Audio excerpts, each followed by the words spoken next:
معراج کی بات کرنے کا تو اب وقت آیا ہے، اس لیے کہ معراج کا سارا واقعہ تو مسجد اقصیٰ کے گرد گھومتا ہے۔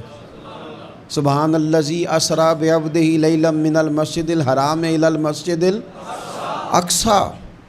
حضور نے معراج کی رات مسجد اقصیٰ میں نماز پڑھائی تھی، اور ایک بار پھر سے طیبہ سے فلسطین میں آ، راستہ دیکھتی ہے پھر مسجد اقصیٰ تیرا۔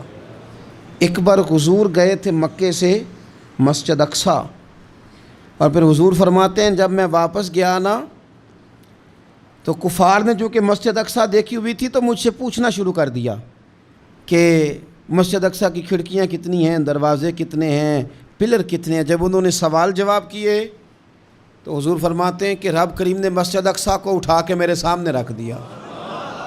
میں دیکھتا جاتا تھا، بتاتا جاتا تھا، کہہ لوں بات کر لوں۔ ایک دفعہ حضور مکے سے مسجد اقصیٰ آئے، اور ایک دفعہ مسجد اقصیٰ میرے نبی کی زیارت کے لیے مکے گئی، حضور کی زیارت کے لیے مکہ شریف گئی۔ اور میرے نبی تو صرف کسی چیز کی طرف ایک دفعہ دیکھ لیں تو وہ رحمت کے پھول کھلتے ہیں۔ مسجد اقصیٰ کی طرف منہ کر کے 17 مہینے میرے نبی نے نماز پڑھی ہے۔ مسلمانوں پتہ ہی کوئی نہیں، ہماری خبریں ہی اور ہیں، ہمارا درد ہی اور ہے، ہمیں پتہ ہی نہیں بم کہاں برس رہے ہیں، ہمیں یہ خبر ہی نہیں۔ اور میں اس دور میں تقریریں کر رہا ہوں جہاں سوتوں کو جگانا نہیں پڑتا، جاگتوں کو جگانا پڑتا ہے۔ سیانے لوگوں کو سمجھانا ہمارے ذمہ لگ گیا، کیا کریں؟ اس قوم کو سکھانا پڑتا ہے جسے پتہ سارا ہے، لیکن جان بوجھ کے آنکھیں ہماری بند ہیں۔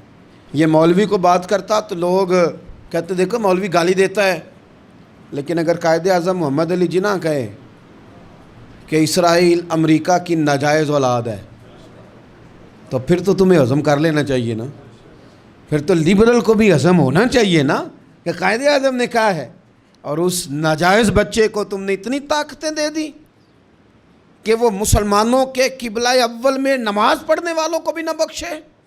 کہاں گئی تمہاری وہ انسانی حقوق کی بڑی بڑی تنظیمیں، کدھر گئی؟ اور میرا پاکستانی میڈیا سے بھی سوال ہے، چند دن پہلے سیالکوٹ میں ایک واقعہ ہوا، ناانصافی ہو گئی جی، ناانصافی ہو گئی جی ایک بی بی کے ساتھ۔ ہر بندے نے شور مچایا، بڑے بڑے طوفان اٹھتے ہیں، کیوں ہوا جی کیوں ہوا؟ تو مسجد اقصیٰ کی توہین ہو گئی تو پھر طوفان کیوں نہیں اٹھا؟ ٹاک شو کیوں نہیں ہوئے؟ بحثیں کیوں نہیں ہوئی؟ میں اس موم بتی مافیا کا کیا کروں؟ ان لبرل لوگوں کا کیا کروں؟ ان کے سپورٹروں ووٹروں کا کیا کروں؟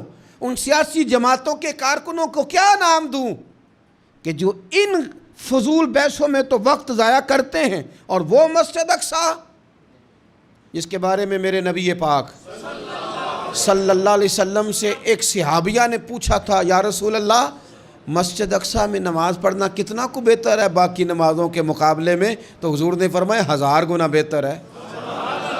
بی بی عرض کرنے لگی سونیا میں جا تو نہیں سکتی، دل بڑا کرتا ہے۔ تو حضور نے فرمایا جا نہیں سکتی تو وہاں تیل ہی بھجوا دے، جس میں حاضری لگوانے کی حضور بات کریں جس مسجد میں۔ اور نبی پاک علیہ السلام نے فرمایا خاص کر کے سفر کرنا ہوا تو 3 مسجدوں کے لیے کرنا، ایک مسجد حرام بیت اللہ کے لیے، ایک مسجد نبوی کے لیے، اور تیسرا مسجد اقصیٰ کے لیے۔